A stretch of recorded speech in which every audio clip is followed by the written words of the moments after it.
It was supposed to be an ordinary family holiday. A week by the beach, dinners with friends, children tucked safely in bed. But on the night of May 3rd, 2007, in a small resort town in Portugal, something happened that would capture the world's attention for decades. A 3-year-old girl disappeared without a trace. Her name was Madeleine McCann, Praia da Luz, Algarve, a quiet seaside town known for sun, sand, and safety.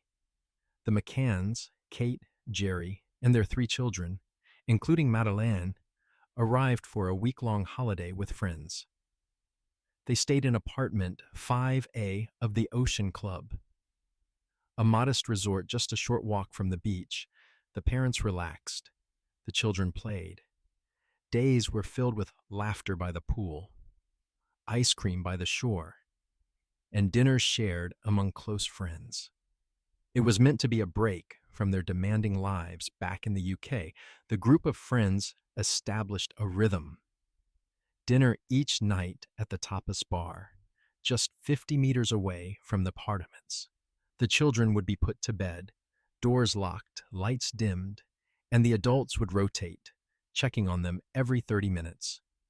On May 3rd, nothing seemed out of the ordinary. Madeleine, in her pink Eeyore pajamas, was tucked into bed alongside her younger twin siblings. Kate kissed them goodnight. Outside, the group of adults gathered at the tapas bar, chatting and sipping wine under the warm evening air. At 9:05, Jerry left the table and walked back to check on the children. He later recalled opening the door, looking in, and seeing everything as it should be.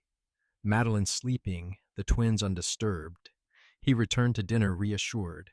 But just 25 minutes later, another member of the group, Jane Tanner, reported something strange. On her way back to the restaurant, she saw a man carrying a small child across the street. The child was wearing pale pajamas. At the time, it didn't seem alarming. Later, it would haunt the investigation. At around 10 p.m., Kate rose from the table. She walked the familiar path back to apartment 5A, but when she opened the bedroom door, she froze.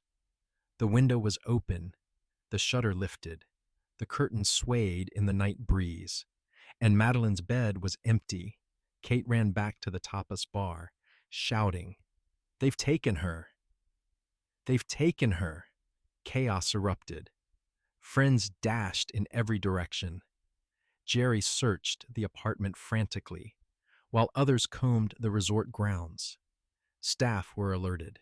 Soon, the entire Ocean Club was alive, with shouting, searching, disbelief. Within an hour, local police arrived, but critical mistakes began almost immediately. Doors were left open, strangers wandered in and out of the apartment. Potential evidence was disturbed. In those early chaotic hours, the trail may have already been lost. By dawn, the news had spread. Flyers were printed. Residents combed the coastline.